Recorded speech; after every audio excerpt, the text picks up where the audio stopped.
Metrology, the science of measurement and quantitative comparison, is one of the most fascinating and fundamental areas of science. It's in the background, behind the scenes, but without it, nothing would work. Metrology is the source of all the units and scales that we use to measure the world around us. With the help of the Open University and the National Physical Laboratory, these short programs examine the 7 SI base units from which all other units can be derived. The kilogram, the meter, the mole, the second, the ampere, the candela, and, in this episode, the Kelvin.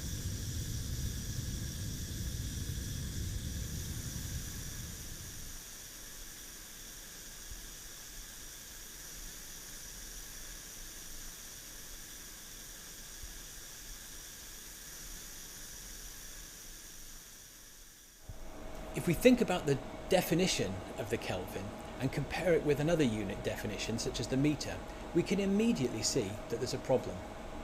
With the meter, we can see more or less directly how we could work out what multiple of the meter an unknown distance was. We could imagine making a duplicate of the meter, laying it end to end, and in this way working out what this unknown distance was in terms of the standard meter.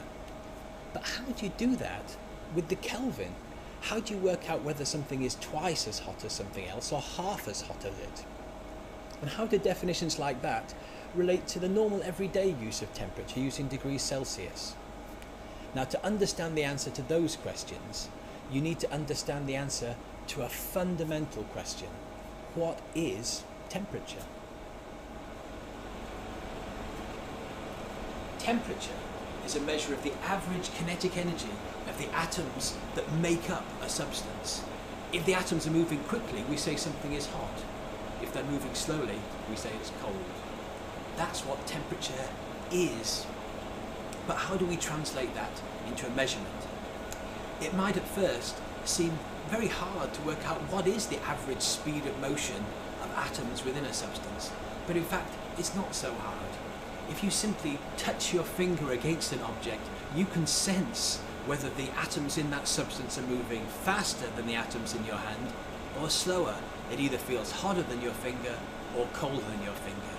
You're using your finger as what's called a thermoscope, an uncalibrated thermometer. You can't measure quantitatively how much hotter or colder something is, but you can measure whether it is a little bit hotter or a little bit colder. You can measure temperature differences.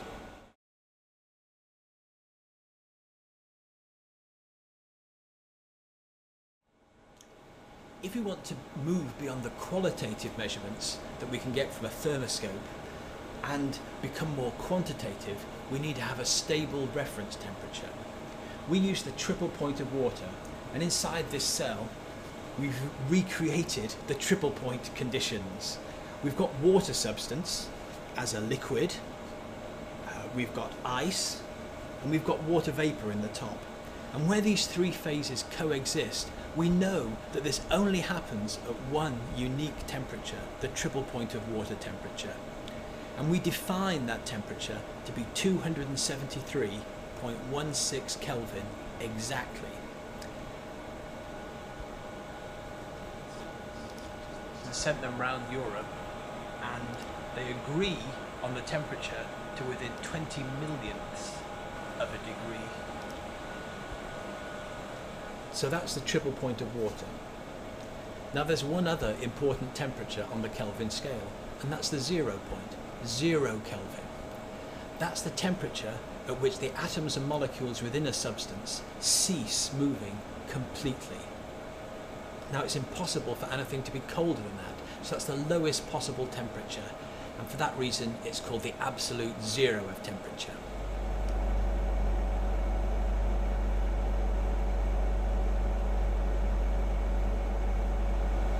And now we can understand why we picked that funny number, 273.16 Kelvin, to be the temperature of the triple point of water.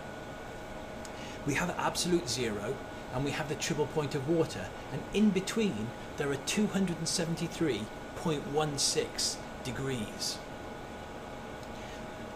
The magnitude of each degree That 273.16 was chosen to make the magnitude of each degree Kelvin approximately equal to the magnitude of the historical unit, the degree centigrade. Now, we don't use degree centigrade anymore, but it's been very convenient that the magnitude of a degree Kelvin is approximately equal to the magnitude of a degree centigrade.